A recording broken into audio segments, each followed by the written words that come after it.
All right, ready to dive in. Today, we're cracking open a real mind-bender, Malcolm Gladwell's Revenge of the Tipping Point. Ooh, Gladwell, always a good time. But this one's different, right? Totally. I mean, we all know him for those, earworm songs and those kind of cool but kind of obvious insights. Right. Like, oh, the Beatles were popular for a reason. Exactly. But this book, this one goes deeper. Much deeper.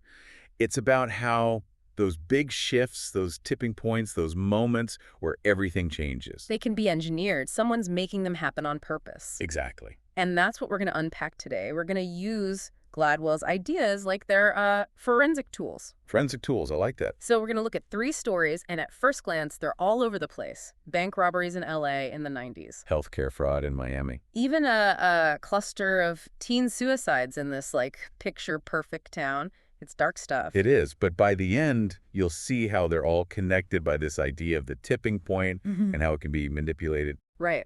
So, first case, early 90s, Los Angeles. Bank robberies are through the roof. It's like the city's got this contagious fever. Yeah, and what's interesting is it wasn't just about, like, one charismatic criminal mastermind, right? Right. Gladwell points out there was this master bank robber, the Yankee Bandit, operating in New York around the same time. But he didn't spark all these copycats, in L.A., so it wasn't just about one brilliant bad guy, right? It had to be something about L.A. itself. Exactly. And to understand that, we got to look at this case. Casper and Sea Dog. Okay, who are Casper and Sea Dog? They were, well, they weren't the sharpest tools in the shed, honestly. Yeah. But they stumbled onto this system for robbing banks. It's system. Almost like a franchise model. And it just exploded among, like, teenagers in L.A. A bank robbery franchise. Okay, that's a new one. But why did it catch on there? Why not say New York with the Yankee Bandit? That's where Gladwell brings in this research from a physician, Dr. John Wenberg. He discovered this thing called small area variation. Small area variation, Sure. but medical. It is. He was studying medical treatments. And he found that the type of treatment you got could be totally different depending on where you lived. So, your zip code could determine your health care. In a way, yeah. It wasn't about the patients themselves, but about the culture of the doctors in each location. Like, your chances of getting a certain heart procedure could be totally different if you had a heart attack in, say, Boulder, Colorado versus Buffalo, New York.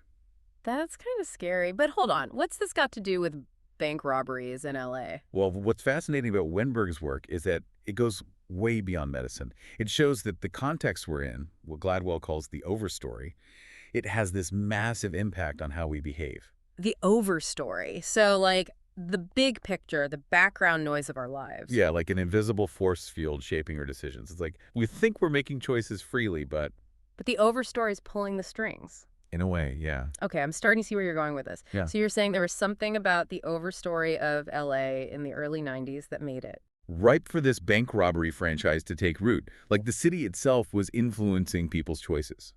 Wow. And you're saying this applies to more than just crime, right? Like how ideas spread, trends, social movements. All of it. The overstory is always there, working in the background. This is making me think about all the different overstories I'm part of: work, my neighborhood, my family even. What are those unspoken rules, those invisible forces that are shaping how we all act? Exactly. And in our next case, we'll see how the overstory can have some pretty wild consequences, both good and bad. Okay, bring on the wild consequences. I'm ready. So we've seen how these, accidental tipping points can cause some serious chaos, crime waves, even tragedy. Right. But what about when someone's actually trying to make a tipping point happen, on purpose? Now we're getting to the good stuff. This is where it gets kind of creepy, honestly. Okay, I'm ready for the creepy stuff. Hmm? How do you even, design a tipping point? Where do you even start? Well, Gladwell walks us through this idea using the work of this sociologist, Rosabeth Cantor. She studied group dynamics. Okay. And she found this thing, the proportion of a minority group, like within a larger group, it has this huge impact on how those individuals are treated, how they're perceived. So it's not just about being included, it's about the numbers. Exactly. Numbers matter. Like, imagine you're the only woman in a room full of men. Automatically, you're seen as this representative for all women. Oh, I get it. It's like every single thing you do, it reflects on all women, not just you as a person. Exactly. Tons of pressure. Gladwell uses Ursula Burns, the first black female CEO of Xerox, Yeah. as an example of this. She had to be exceptional, all the time. Because there were so few like her. Exactly. She couldn't just be good. She had to be amazing to overcome all those assumptions that come with being a token, you know? Right. But cancer's research goes even deeper, right? There's this magic number she found. The magic third. It's around 30%, and it seems to be the point where a minority group can actually gain real influence, start to change the whole culture of the group. So if you want to make real change happen, not just like check a You box, need that critical mass, that 30%. powerful stuff. But I mean, you could use this knowledge for bad too, right? Oh, absolutely. Gladwell brings up this controversial example, Harvard's admissions process. Ooh, Harvard. Yeah. Historically, they use all these tactics to limit Jewish students.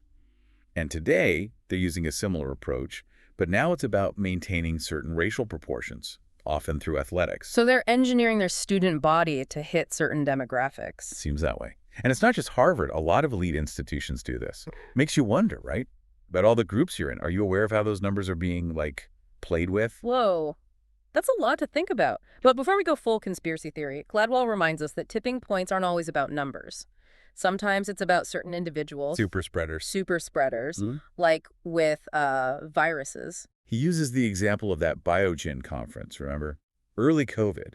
It turned out to be this massive super spreader event. Oh, yeah, the one where we all learned about aerosols. Exactly. It wasn't just coughs and sneezes. It was talking, breathing, all those tiny virus particles hanging in the air. And some people just, like, naturally emit more of those. Exactly. One person, wrong place, wrong time, boom. It's like a one-person tipping point. Like the butterfly effect. But it's not a butterfly. It's just like someone with a loud voice or a really contagious laugh. That's a good way to put it, yeah. And Gladwell argues that this idea, the few driving the many, it applies to all sorts of problems, pollution, crime, even social unrest. We tend to think everyone's equally responsible, but Not really. A small group can have a huge impact. If we want to solve those problems, we got to understand who those super spreaders are. that's a good point. Okay, but this brings up a big question, right? Like if we can identify those tipping points, those key people, those influential situations. Can we use that knowledge to make good things happen? Yeah, exactly. Like thinking back to that teen suicide cluster. Could we use this to create healthier overstories for people? Now you're thinking like Gladwell. He offers this powerful example of how this can work, the Holocaust and the role of storytelling.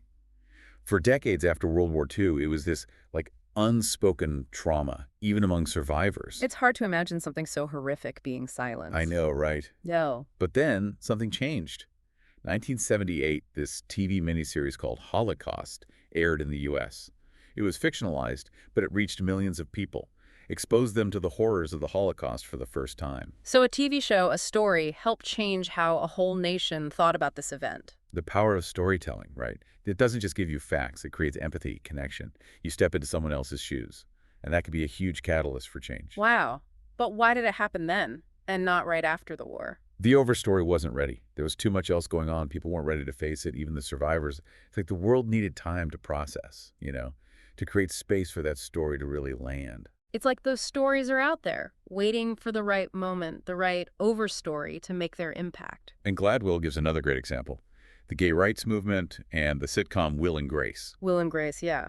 That was groundbreaking. For a lot of Americans, that show normalized gay relationships in a way that, like, political protests couldn't. It wasn't about arguing. It was about showing relatable characters just living their lives. So instead of changing minds through logic, it changed hearts through humor. Exactly. And that shift in the Overstory, helped along by Will and Grace, it opened the door for wider acceptance and eventually legal changes like same-sex marriage. It's amazing to think a sitcom could have that kind of impact. Makes you wonder if we could use storytelling to tackle other big problems. Absolutely. If we understand how these overstories are built, can we create narratives that tip the scales toward, like justice, sustainability, well-being? That's a powerful thought. But before we get too carried away with our world-changing screenplays, we've got one more case to crack. The opioid crisis. It's a tough one, but I'm ready to apply everything we've learned. This is where Gladwell really brings it all together.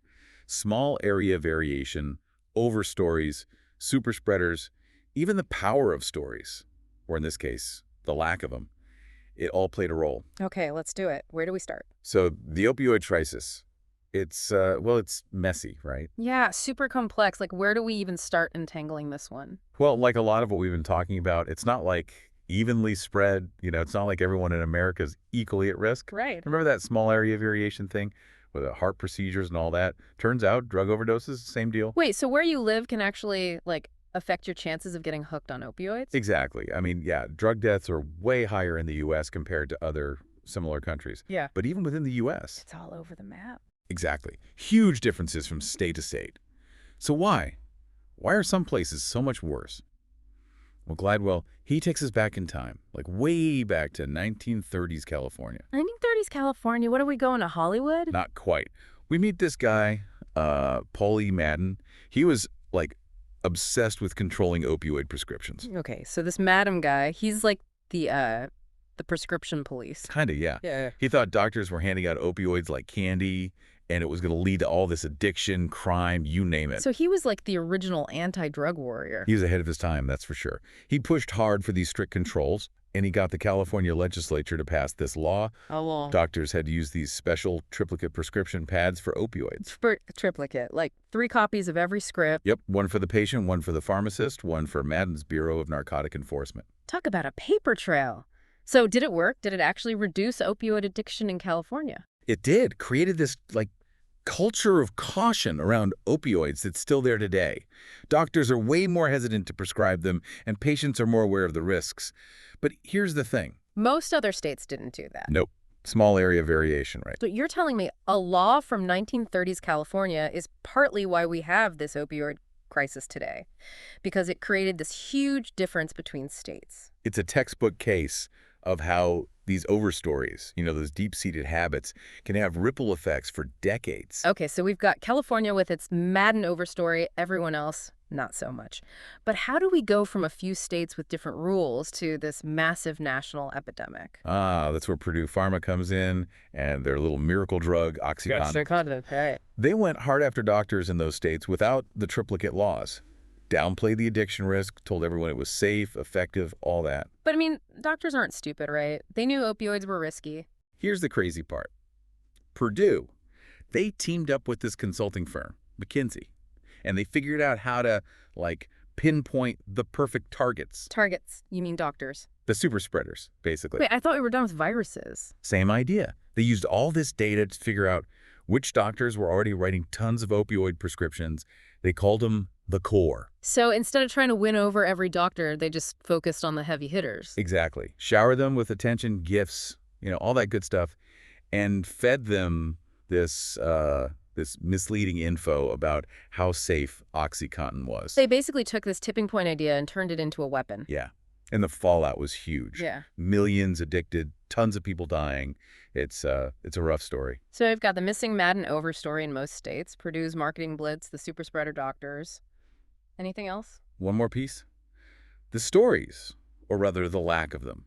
While this was all going down, there was no counter-narrative. No one was telling the real story. Like how that Holocaust miniseries changed the conversation. Or Will and Grace with Gefreits. Exactly. There was no story that could grab everyone's attention, expose what Purdue was doing, create that culture of caution around opioids. So we had the knowledge, but we didn't use it. That's the real tragedy. It makes you think, right? If we know how to tip the scales, are we using that knowledge for good? Who wins? Who loses? Whose voices are we hearing? Whose are we ignoring? This whole deep dive into Revenge of the Tipping Point has been intense, but it's like you get this whole new way of seeing the world, how change happens, how much power we all have, It's about understanding the why, not just the what. Exactly. And that understanding, that's what gives us the power to, tell our own stories, maybe even create some good tipping points out there. If you want to go deeper, definitely check out the book. It's a wild ride. Thanks for joining us on this deep dive. Stay curious and keep questioning those overstories out there.